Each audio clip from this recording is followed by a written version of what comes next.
Archaeologists and historians can usually provide reasonable explanations for artifacts from the distant past that they discover in the course of their work. However, some items have no ready-made explanation, and their purpose remains a mystery lost to time. This video showcases such items from long ago and far away, all of which have left experts with more questions than answers. The Sabo sword, also known as the Thermuth sword, is a Viking sword that was found in a barrow at Sabo, Victory, in Norway's Sogn region in 1825. It's unique in that it displays remnants of a metal thread at the broadsides of its upper hilt. The blade is in a delicate condition, and the inscription on it is poorly preserved. But if the interpretation favored by experts is correct, it would be a one-of-a-kind example of a Viking-era sword with a runic blade inscription. The sword features an inscription realized in iron inlay along the center of the blade, close to the hilt. George Stevens, an English archaeologist and philologist who specialized in the runic inscriptions of Scandinavia, identified the sword's inscription as a runic inscription incorporating a swastika symbol.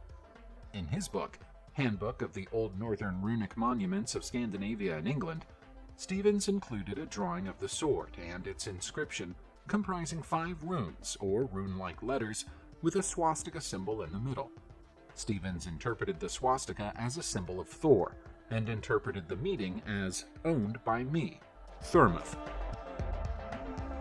A metal detectorist has discovered an ancient gold penannular ring in North Norfolk that was made over 3,000 years ago. This precious find took place in September 2022, but wasn't reported until March 2023. The half-inch ring is gold-plated over a metal core and features, in the words of experts, an amazing amount of workmanship. The ring's exact purpose is unknown, as it's not a finger ring, but it's unclear whether it was created to decorate an ear or nose, and if so, how it was attached. About 12 gold penannular rings have been found in the country since the Portable Antiquities Scheme was set up in 1997. Helen Geek, a local finds liaison officer, said that people who could work with metal during the Bronze Age were seen as almost wizards, and that they were incredibly mysterious.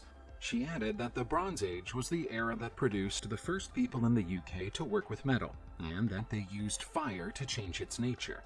The Norfolk Coroner's Court has launched an inquest into the find, and Norwich Castle Museum hopes to acquire it in time.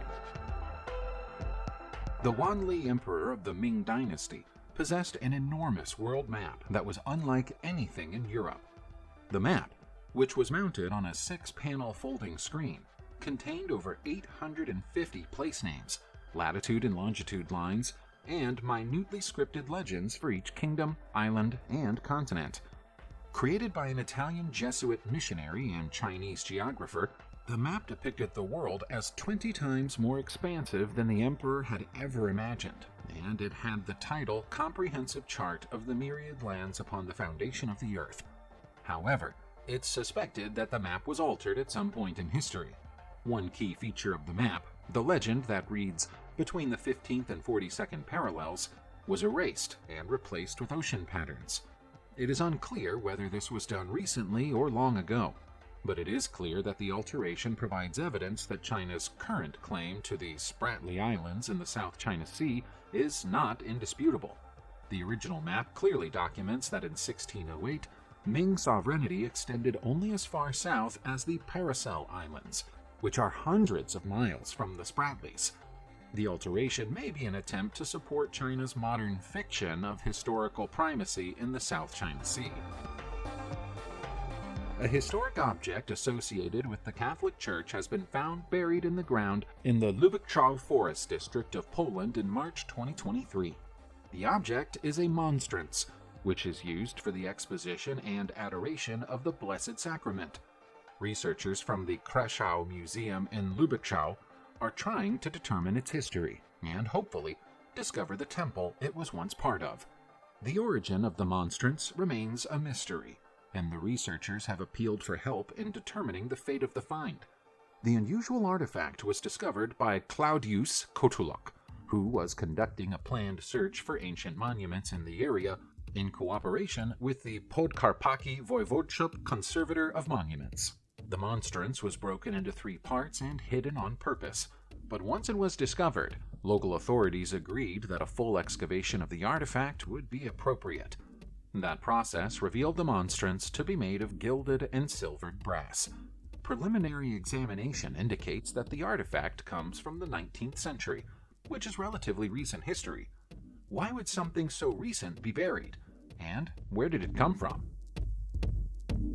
Archaeologists have uncovered 2 1,400-year-old murals of 2-faced men in a ceremonial hall belonging to the Moche culture in Peru. The murals are adorned with rich details, including one depicting a man holding a goblet that hummingbirds are seen drinking from, potentially alluding to sacrifice and what experts somewhat enigmatically referred to as the cosmic realms that the Moche believed in. The artists may have been experimenting with how to show movement and capture 2 narrative moments simultaneously.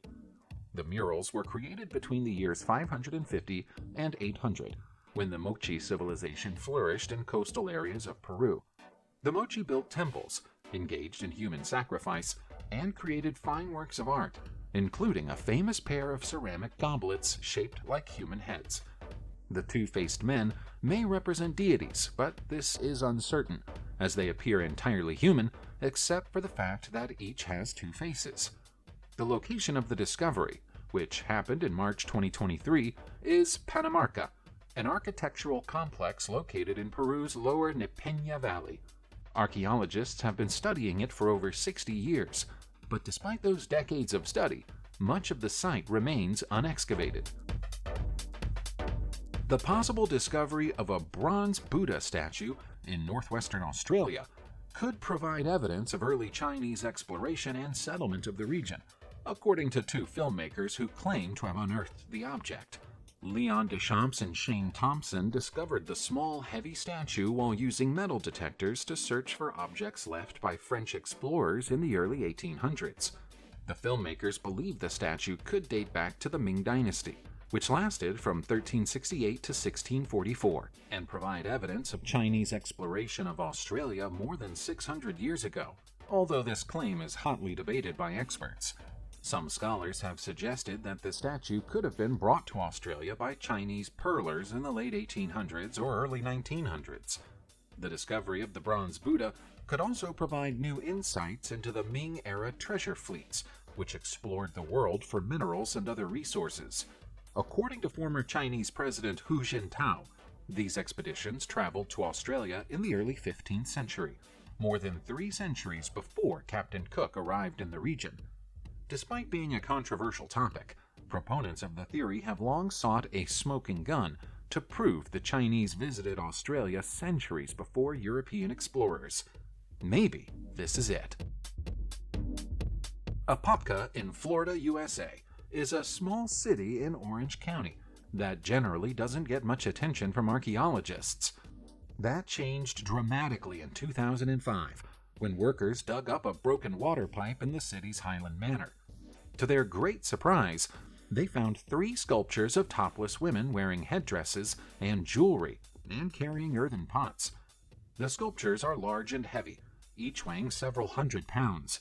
A large stone head was found close to the 3 sculptures. One thing was immediately clear.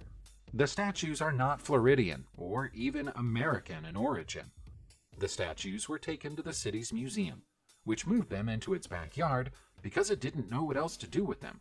A chance visit from Alyssa Payton from the Harn Museum of Art at the University of Florida in 2015 changed that.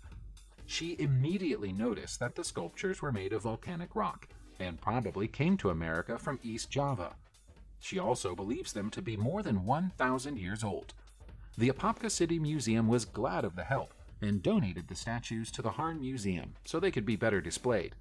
The question of how they got to America in the first place remains unanswered. Unfortunately for fans of comic books, the Batman Museum in southeastern Anatolia, Turkey isn't what it sounds like. There's no Dark Knight memorabilia here.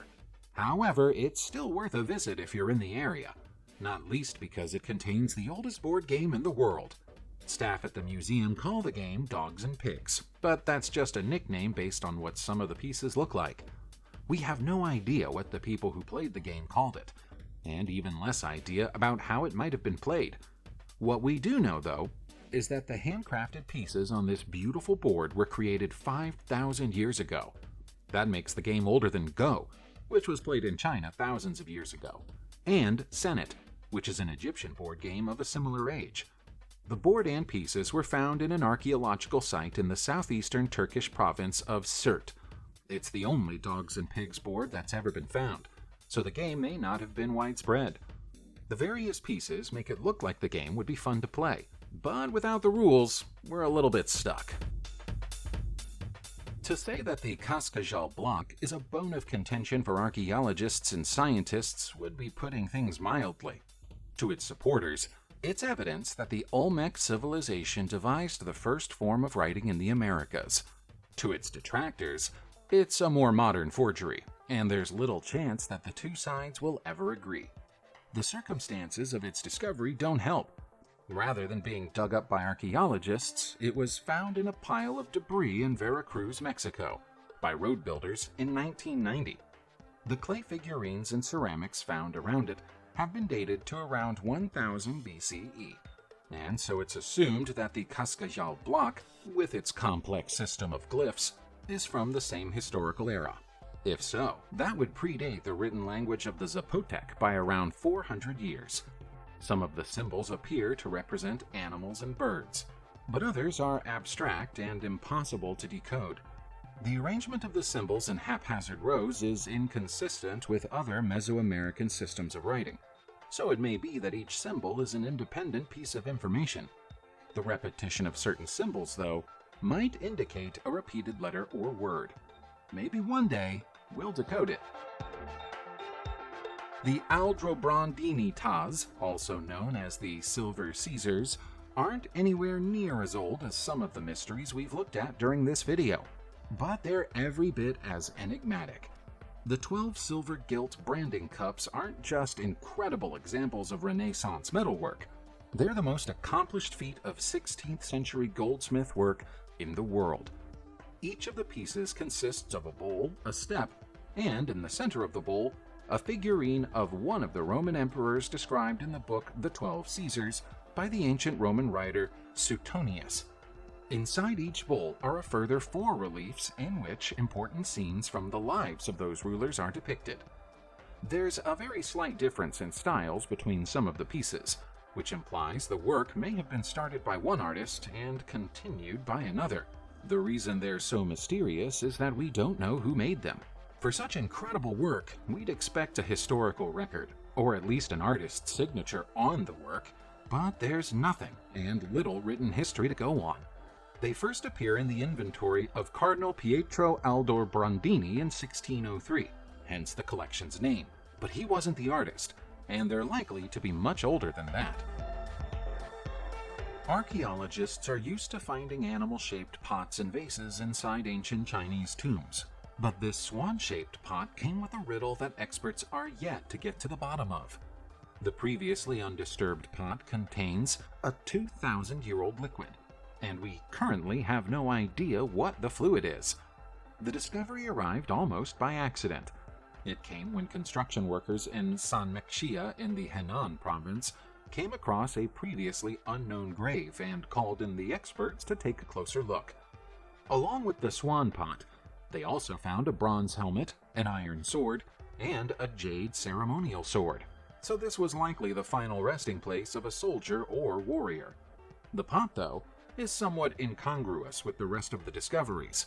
It's the only bronze pot ever found in this part of China, and so that, coupled with the fact that it contains an unidentifiable liquid, has got archaeologists very excited. The fluid, of which there was around 3,000 milliliters, has been described as yellowish-brown and containing impurities. It could be anything from ancient wine to the fabled and long-sought-after Chinese elixir of life. In May 2020, Will Red was fishing with a magnet in a river in Coventry, England, hoping to find valuable antiquities or curiosities. He got more than he bargained for. Will came across a whole 60 strange cubes covered in complicated Sanskrit numerical inscriptions. He thought the tiny cubes were tiles at first, but the more of them came out of the water, the less confident he felt about his initial conclusion. Unable to find a reasonable explanation for his discovery, Will turned to the internet for help. It's since been suggested to him that they're connected to an ancient Hindu prayer ritual that involves throwing the cubes into running water in the hope of receiving a blessing in return. If the information he's been given is correct, they're known as Jyotish tokens. The numerical inscriptions apparently correspond to encoded prayers, which, when performed together, summon the protection of a deity known as Rahu. While the explanation sounds fairly convincing, there's a lack of supporting evidence to confirm the idea. So the question of what Will's cubes really are, or where they came from, remains unsolved. Subscribe to the channel and turn on notifications, and you will be the first to know when a new video comes out. Thank you for watching, and see you soon.